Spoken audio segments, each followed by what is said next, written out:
Hello नमस्कार साथियों, कैसे हो आप? आई होप आप बहुत ज्यादा अच्छे होंगे। अपना टॉपिक जो रहेगा वो रहेगा मानव में पोषण। और इससे पहले अपने 2 वीडियो लेक्चर आ चुके हैं, उसमें अपने बात की थी मानव में कार्बोहाइड्रेट किस प्रकार का योगदान देता है, कैसे एनर्जी बनती है, और उसके बाद हमने बात की थी मानव में प्रोटीन की। आज का जो अपना टॉपिक रहेगा वो साथियों रहेगा वसा से संबंधित। चलो टॉपिक को स्टार्ट करते हैं। और पिछले 2 वीडियो को आपने बहुत अच्छे से पढ़ा होगा, बहुत अच्छे से उनके बार बार प्रैक्टिस की होंगी और आपने उन प्रश्नों को सोल्व भी किए होंगे जी। ओके, सबसे पहले अपन बात करते हैं कि भाई फैट क्या है।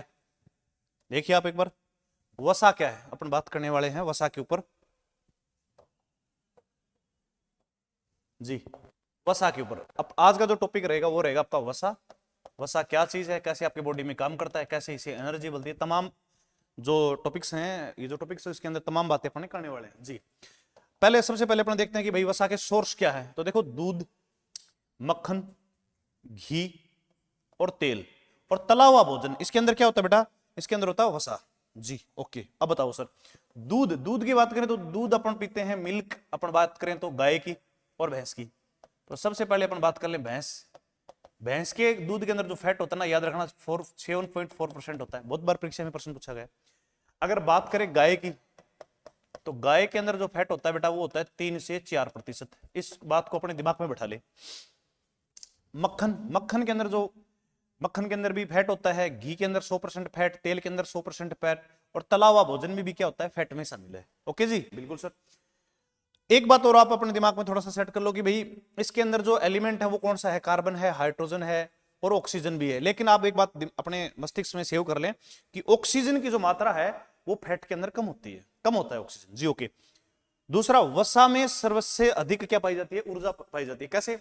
हालांकि वसा का सेवन अपन कम करते हैं, लेकिन 1 ग्राम अगर बात करें तो वसा के अंदर जो एनर्जी होती है, 1 ग्राम की बात करें तो 9.1 किलो कैलोरी ऊर्जा देता है। कौन? वसा। वसा में जो ऊर्जा पाई जाती है वो कार्बोहाइड्रेट की दोगुनी से अधिक होती है। तो कार्बोहाइड्रेट में कितनी होती है? तो कार्बोहाइड्रेट में लगभग 4.1 किलो कैलोरी, और वसा में आपकी कितनी है? 9.1, दोगुनी से अधिक होगी जी। बिल्कुल। कैलोरी जो मान है, मतलब उष्मा जो मान है वो कैसा है? इसका सर्वाधिक है। कैसे है? तो मैं आपको एक डाटा लिख देता हूं कि 1 ग्राम जो वसा के अंदर जो कैलोरी वैल्यू होती है वो होती है 9.1 किलो कैलोरी। दिमाग में बसा लो अपने ये बात। ओके, अब ये काम कब करता है? तो देखो बच्चों, भूख हड़ताल, उपवास के दौरान मानव शरीर को ऊर्जा कौन देता है? तो मानव शरीर को उस समय जो ऊर्जा मिलती है वो आपके वसा से मिलती है। इसका मतलब आपकी बॉडी में कहीं ना कहीं ये जो फैट है, ये जो वसा है, ये रिजर्व फूड के रूप में रहता है। अगर इंसान ने कभी उपवास कर लिया, उसने खाना नहीं खाया, भूख हड़ताल पे बैठ गया, तो शरीर को उस टाइम पे एनर्जी कौन देता है? आपकी फैट देती है। आया समझ में? तो बहुत बार परीक्षा में प्रश्न आता है, भूख हड़ताल के समय, उपवास के समय, व्रत के समय, या जब इंसान को खाना नहीं मिले उस समय मानव शरीर को ऊर्जा कहां से मिलती है? तो फैट जो बॉडी के अंदर रिजर्व फूड के रूप में है वहां से ऊर्जा मिलती है जी। ओके, एक बात और अपने दिमाग में यहां से करो, छोटी सी बात अपन मैं आपके साथ साझा कर रहा हूं कि वसा जो है ना, वसा, उसके अंदर क्या पाया जाता है? वसीय अम्ल, और साथ में क्या पाया जाता है? गिल्सरोल। तो वसा किससे मिलकर बनी है? वसीय अम्ल। और वसीय अम्ल को कहते हैं अपन फैटी एसिड। किससे बनी है? फैटी एसिड से। और साथ में इसमें क्या पाया जाता है? गिल्सरोल। अच्छा, एक वसा के अणु में कितने अणु जो है वो वसीय अम्ल होते हैं? 3 अणु। और ग्लिसरॉल का कितना अणु होता है? 1 अणु होता है। इसका मतलब आप वसा की बात करोगे ना, तो वसा के अंदर 3 जो अणु है वो किसके हैं? फैटी एसिड के हैं, फैटी एसिड के हैं। और एक जो अणु है वो किसका है? वो है आपके ग्लिसरॉल का। किसका है भाई? ग्लिसरॉल का। ये बात आपके दिमाग में आ गई? बिल्कुल सर, समझ में आ गई।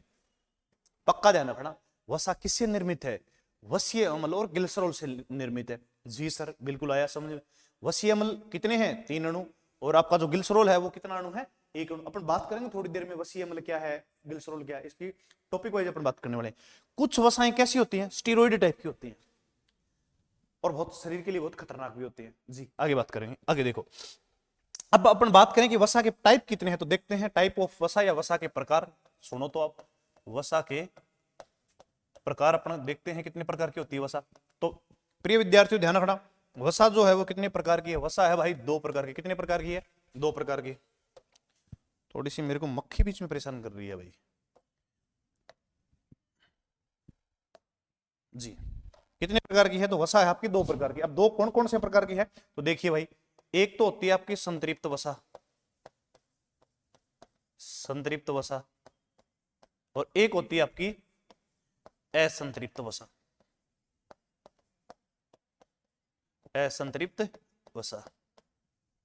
सर ये सैचुरेटेड, ये अनसैचुरेटेड, ये क्या चीज है? सुनो, ये संतृप्त जो है इसका अर्थ है कि कार्बन कार्बन के बीच में बंध कैसा होगा? सिंगल। और असंतृप्त का अर्थ है कार्बन कार्बन के मध्य बंध कैसा होगा? या तो डबल होगा या कैसा होगा? ट्रिपल होगा। दिमाग में आया ना आपके? सैचुरेटेड मतलब ये एल्केन से मिलकर बना है, और ये असंतृप्त ये किससे मिलकर बना है? या तो एल्किन या एल्काइन। एक बात और सुनो, संतृप्त वसा है कौन कौन सी, तो मैं एक बार थोड़ा सा बता देता हूं, हालांकि आगे थोड़ी देर में अपन डिटेल से बात करने वाले। ये जो संतृप्त वसा है इसमें आपका घी शामिल है भाई, और घी किस अवस्था में पाया जाता है? रूम टेम्परेचर पर, ठोस अवस्था में। और असंतृप्त वसा में आपके कौन शामिल है? ऑयल शामिल है। कौन शामिल है? ऑयल, मतलब तेल शामिल है। इनको बैड फैट कहते हैं, दिमाग में बैठा लो अपने। ये बुरी वसा है, क्यों है थोड़ी देर में देखने वाले। और इनको कहते हैं गुड फैट। क्या कहते हैं इनको? गुड फैट या अच्छी वसा। अब ऐसा क्यों कहा मैंने, वो अपन तमाम जानकारी अभी देखने वाले हैं। तो वसा के कितने प्रकार के हैं? वसा के बेटा दो प्रकार के हैं, एक संतृप्त वसा, दूसरा असंतृप्त वसा। देखिए अपन, ओके, सबसे पहले अपन डिस्कशन करते हैं संतृप्त वसा की। किसकी डिस्कशन करते हैं? संतृप्त वसा की। तो देखिए आप एक बार, ये वे वसीय अम्ल हैं जिनमें कार्बन कार्बन के मध्य बंध कैसा होता है? एक कलाबंध पाया जाता है। मतलब ये कार्बन है, ये कार्बन है, इसके मध्य बंध कैसा पाया जाएगा? एक कलाबंध पाया जाएगा। संतृप्त वसीय अम्ल कमरे के ताप पर कैसे होते हैं? ठोस अवस्था में पाए जाते हैं। किस अवस्था में पाए जाते हैं? ठोस अवस्था में। जैसे उदाहरण के लिए मैं घी की बात करूं, अभी सर्दियों का मौसम चल रहा है, और सर्दियों के मौसम में अगर घी को देखोगे तो घी थोड़ी देर में, थोड़े समय में क्या हो जाता है? जम जाता है। इसका मतलब ये वसा कैसी है? संतृप्त वसा। और इन्हें कैसी फैट कहते हैं? इनको बैड फैट कहते हैं, क्योंकि इनके अधिक सेवन से रक्त वाहिनियों में क्या हो जाता है? इनका जमाव हो जाता है, जिससे हृदय संबंधी रोग उत्पन्न हो जाते हैं। अब ये बात मैंने क्यों कही है सुनो, इनको बैड फैट क्यों बोला गया? सुनो एक बार, देखिए आप एक बार, संतृप्त जो वसा है इसके अंदर जो कोलेस्ट्रॉल पाया जाता है बेटा, वो पाया जाता है एलडी, लो डेंसिटी फैट। करता क्या है ये? जैसे ये कोई रक्त वाहिनी है, और मान लो आप ज्यादा ये संतृप्त वसा खा रहे हो, घी खा रहे हो, तो ये रक्त वाहिनियों की इस जगह क्या हो जाएगा? ये जम जाएगा। और फिर किसका प्रवाह नहीं होने देगा ये इसके अंदर से? ऑक्सीजन प्लस ब्लड का क्या नहीं होने देगा? ये इनको दोनों को आगे नहीं जाने देगा। इस कारण रक्त वाहिनियों पर क्या पड़ेगा? प्रेशर। तो हृदयघात होने की भी संभावना रहती है। इसलिए हृदय रोगियों को सलाह दी जाती है कि भी आपको घी नहीं खाना है, क्योंकि उनके पहले ही दिक्कत है। इसलिए इनका क्या नाम दिया गया बेटा? बैड फैट नाम दिया गया। जी बिल्कुल सर समझ में आ गया। तो ये प्रश्न अपने दिमाग में बैठा लो कि भाई संतृप्त वसीय अम्ल है, इनसे कौन सी बीमारी हो जाती है? तो हृदय संबंधी बीमारी हो जाती है, इसलिए इनको बैड फैट कहा जाता है। और थोड़ी सी एक बात और लिख लेना, क्यों कहा जाता है? क्योंकि इनके अंदर लो डेंसिटी फैट पाया जाता है, या इसको बोलते हैं लो डेंसिटी कोलेस्ट्रॉल पाया जाता है। ओके सर जी। अच्छा, इसके सोर्स क्या है? घी, साबुन, जंतु वसा। जंतु वसा का मतलब ये मांस की बात कर रहा है, नारियल का तेल और चीड़ का तेल, ये सारी कैसी वसा है? अक्सर परीक्षा में आता है कि चीड़ का तेल किस प्रकार की वसा है? संतृप्त वसा है। प्रश्न परीक्षा में आ जाएगा कि नारियल का तेल कैसा है। अब नारियल का तेल आप उदाहरण से समझ सकते हो भी, आप हेयर वगैरह के लगाने के लिए, बालों के लगाने के लिए या केस के लगाने के लिए नारियल का तेल लगाते हो ना, सर्दियों के दिनों में वो कैसे हो जाता है? जम जाता है। रीजन, कमरे के ताप पर वो जम जाता है, क्योंकि उनमें कार्बन कार्बन के बीच में कैसा बंध पाया जाता है? एक कलाबंध पाया जाता है, इसीलिए वो खतरनाक है। जैसे इसका एक उदाहरण आप दिमाग में बैठा लो अपने, एक तो पोमेटिक एसिड और एक स्टेरिक एसिड, इन सारे के सारे जो मैंने ऊपर उदाहरण लिख रहे हैं इनके अंदर पाया जाता है, और इस वजह से ये कमरे के ताप पर कैसे हो जाते हैं? जम जाते हैं, और इनको बैड फैट कहते हैं। आया ना समझ में? जी। घी कम से कम खाना चाहिए, और हो सके तो खाना ही नहीं चाहिए। अगर खाएं तो गाय का खाना चाहिए, उसके अंदर फैट कम होता है, और जो फैट होता है वो कैसा होता है? HDL होता है, हाई डेंसिटी कोलेस्ट्रॉल होता है, जिससे क्या होता है कि इतनी ज्यादा नुकसानदायक नहीं है जितना भैंस का जो घी है वो नुकसानदायक है। ओके, अगला देखो आप, अगली अपन बात करें तो ये लिख रखा है भाई असंतृप्त वसा। इसमें क्या है? कार्बन कार्बन के मध्य बंध कैसा पाया जाएगा? द्वितीय बंध पाया जाएगा। और ये संतृप्त वसीय अम्ल कमरे के ताप पर किस अवस्था में मिलते हैं? द्रव अवस्था में मिलते हैं। आप उदाहरण से समझ सकते हो, जैसे ऑयल आपने देखा है ना, ऑयल कमरे के ताप पर कैसा होता है?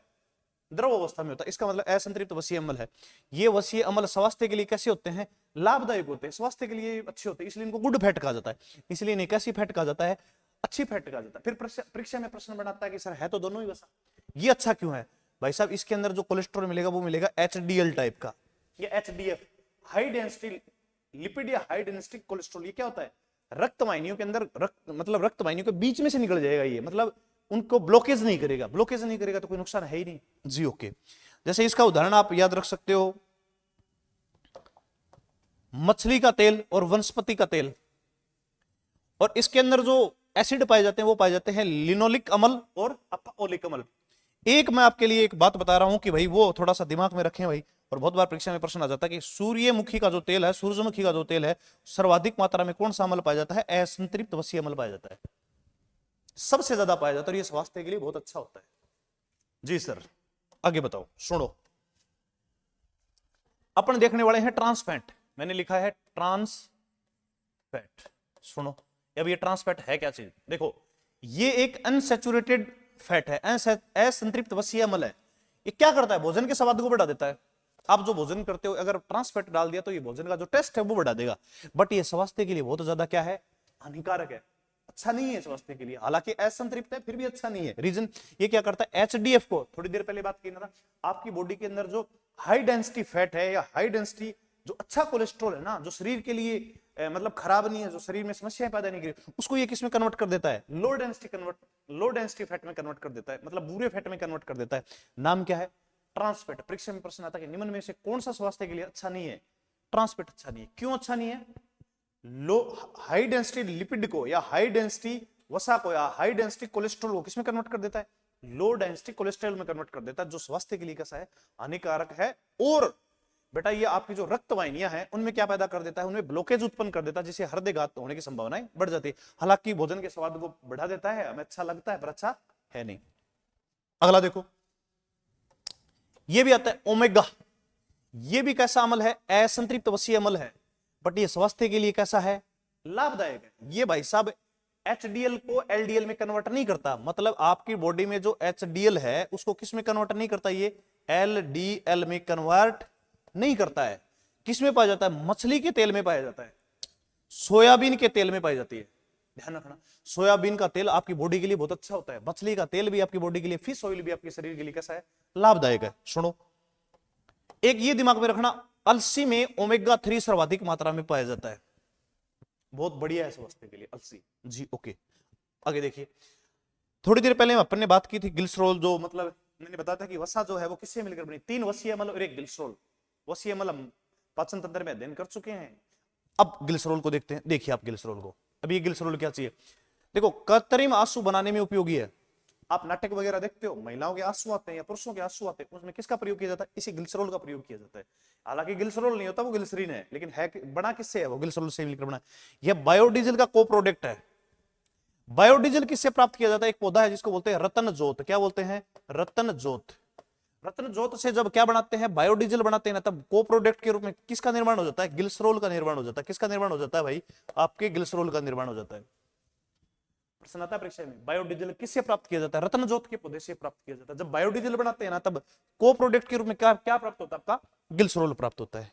आगे देखिए, साबुन का को प्रोडक्ट है, मतलब जब मैं लिख देता हूं सोडियम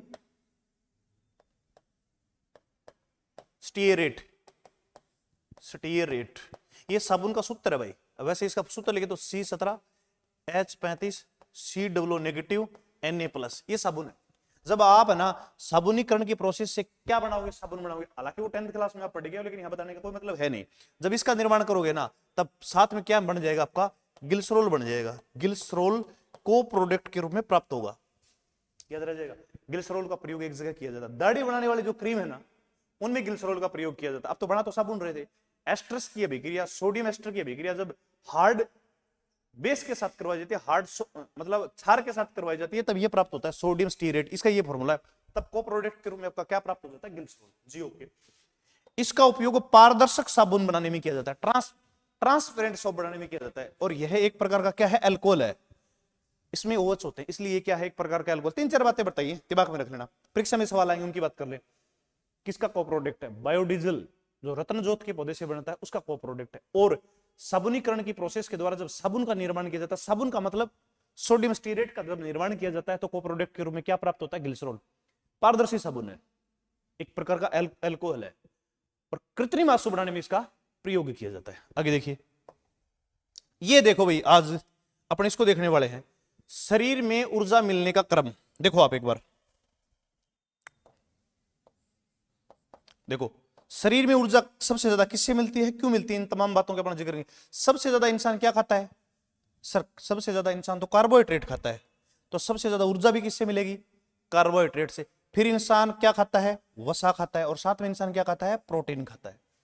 देखो, अगर मैं आपको एक छोटी सी बात बताऊं, अगर पर डे की बात करें तो इंसान 400 से 500 ग्राम क्या किसका सेवन करता है? कार्बोहाइड्रेट का। 40 से 50 ग्राम किसका सेवन करता है? आपके प्रोटीन का, और सबसे कम सेवन करता है किसका? वसा का। ये एक इंसान की डेली रूटीन होता है। अब बात करते हैं, देखो कार्बोहाइड्रेट से, वसा से और प्रोटीन से। लेकिन प्रोटीन का कैसा पदार्थ है? निर्माणकारी पदार्थ है। शरीर के अंदर बॉडी ब्लॉक रिपेयर करने का काम, ये सारा काम कौन देखता है? आपका प्रोटीन देखता है। शरीर को एनर्जी किससे मिलती है? कार्बोहाइड्रेट से और वसा से। एक बात और थोड़ी सी देख लो आप, ये जो कार्बोहाइड्रेट है, ये जो वसा है, वसा मैंने थोड़ी देर पहले आपको बताया था कि रिजर्व सोर्स ऑफ एनर्जी। क्यों सर, ऐसा क्यों बोला आपने? मैंने भैया ऐसा इसलिए बोला क्योंकि आपकी बॉडी के अंदर जब कुछ भी नहीं जाएगा, जब आप भूख हड़ताल पे होंगे, जब उपवास पे होंगे, तब शरीर तो ऊर्जा चाहिए ना काम करने के लिए। उस समय ये वसा जो है वो किस रूप में रहता है? रिजर्व सोर्स ऑफ एनर्जी के रूप में रहता है। तब शरीर को ये क्या प्रदान करता है? ऊर्जा प्रदान करता है। कार्बोहाइड्रेट किसमें टूटेगा? ग्लूकोज में, और ग्लूकोज की मात्रा ज्यादा हो जाएगी तो ये किस रूप में सेव रहेगा? ग्लाइकोजन के रूप में सेव रहेगा। यह बात तो आप समझ ही रहे हो ना। आप एक बात और सीखें, एक मिनट जरा इसका एक बार स्क्रीनशॉट लेना भाई। वो आपकी ये बात जो है ना बहुत अच्छे से समझ में आ रही होगी। आप इसका एक बार स्क्रीनशॉट ले लो। मैं थोड़ी सी ये जो बात है ना 1 मिनट बाद में आपके साथ करने वाला हूं। आप इसका एक बार स्क्रीनशॉट लो।